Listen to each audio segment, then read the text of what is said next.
মুর্শিদাবাদের এই রেজিনগর যেহেতু আমাদের হুমায়ুন কবিরের নিজের বিধানসভা, সেই বিধানসভায় আমরা আগামীকাল এই রেজিনগর রেল স্টেশন সংলগ্ন ময়দানে দুপুর 2টোর সময় আমাদের 14টা গ্রাম পঞ্চায়েত নিয়ে রেজিনগর বিধানসভার আমরা একটা প্রস্তুতি সভার আয়োজন করেছি।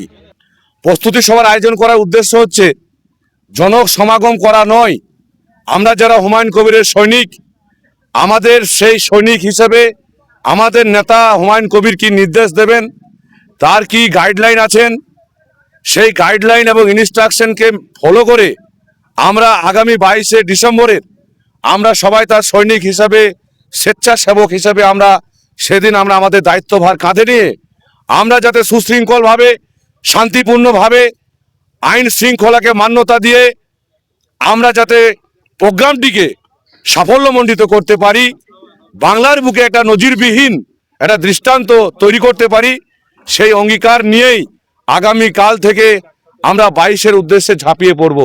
সেই উদ্দেশ্য নিয়েই আমাদের প্রিয় নেতা হুমায়ুন কবির আগামীকাল রেজিনগর যার নিজের জন্মভূমি, রেজিনগর থেকে যার রাজনীতির উত্থান, সেই হুমায়ুন কবিরের অনুগত সৈনিকরা কালকে এখানে মিলিত হবে এবং হুমায়ুন কবিরের নেতৃত্বে তারা শপথ বা অঙ্গীকার নেবে।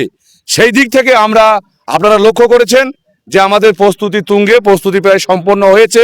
আমরা ডায়াস কমপ্লিট করেছি ইতিমধ্যেই। আমরা পাশেই যে রেল স্টেশন চলে যাচ্ছে, রেলওয়ে পথ, সেই রেলওয়ে পথে আমরা বাঁশ দিয়ে ব্যারিকেড করেছি, যাতে আমাদের এই প্রস্তুতি সভায় আগত কোনো মানুষ যাতে রেল স্টেশন বা রেল পথ যাতে ক্রস না করে, তার জন্য আমরা বাঁশে ব্যারিকেড দিয়েছি। পাশাপাশি এখানে আমাদের প্রায় শতাধিক ভলেন্টিয়ার নিয়োগ করা হয়েছে, যারা কালকের প্রোগ্রামটি সুষ্ঠু এবং শান্তিপূর্ণভাবে পরিচালনার জন্য তারা তাদের দায়িত্ব পালন করবে। এই হচ্ছে আমাদের বার্তা আজকের এই প্রস্তুতি সভার।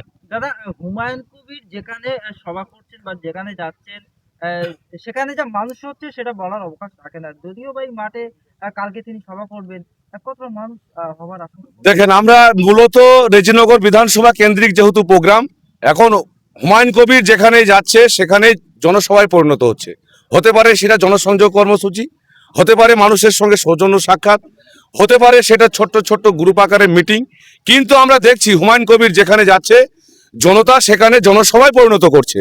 কারণ হুমায়ুন কবিরকে নিয়ে আবেগ, হুমায়ুন কবিরকে নিয়ে যে মানুষের উচ্ছ্বাস, হুমায়ুন কবিরের প্রতি মানুষের যে ভালোবাসার যে উন্মাদনা, সেটা বাংলার মানুষ তথা ভারতবর্ষের মানুষ তথা তামাম বিশ্বের মানুষ সেটা দেখছে।